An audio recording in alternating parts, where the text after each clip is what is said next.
What's your minimum specification? Odin, you mentioned your degree, PhD, is in chemistry. How did you get into tech reporting?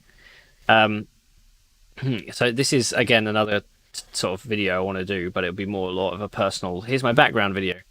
When I was doing my undergraduate, I got involved into overclocking and joined the UK team.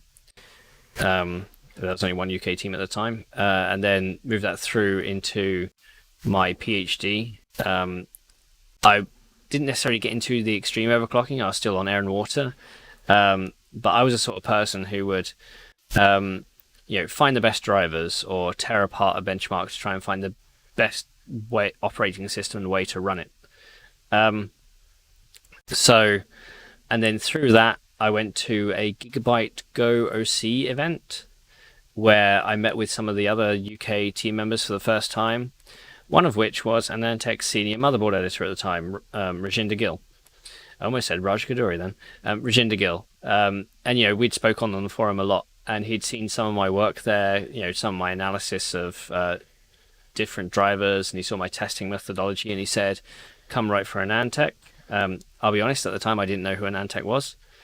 I wasn't necessarily into the tech journalism, reading about tech scene in that way. Because I was too busy focused on my degree most of the time. So, I did a couple of items for then.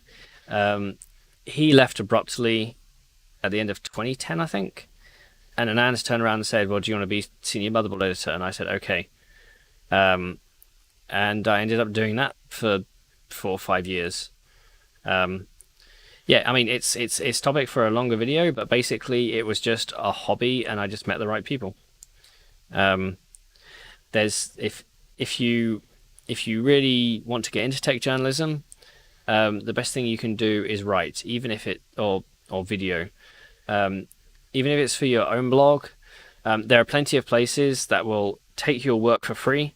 Though to be honest, if they're taking your work, they should pay you for it. I'm a big advocate for paying people what they're worth and paying people for their work. At some point, I need to go and do proper logos and intros for this channel, and I will want to pay people for their work. And it's every so often I'll get an email on my AnandTech email from a young person in college who's reaching out and saying, "Hey, do you have any tips on how to become a tech writer? What should I do?" And if you write for yourself, that's better than doing nothing. If you can write for an established entity, that can arguably be better for yourself. Make sure that you're the one that's commented, you're the one that's quoted on the byline and links back to you and sort of stuff like that. But yeah, it's don't go into it thinking it's going to be a career. Very few people in tech journalism are paid well. I'm lucky enough to think that I'm one of those. But you'll see with tech journalism, at least traditional tech journalism, that there are two bands of people. There are the young sort of under 25 crowd who do it in their spare time for a bit of fun. And here's where you see some of the most extremely smart people who then end up working for Google and Apple anyway.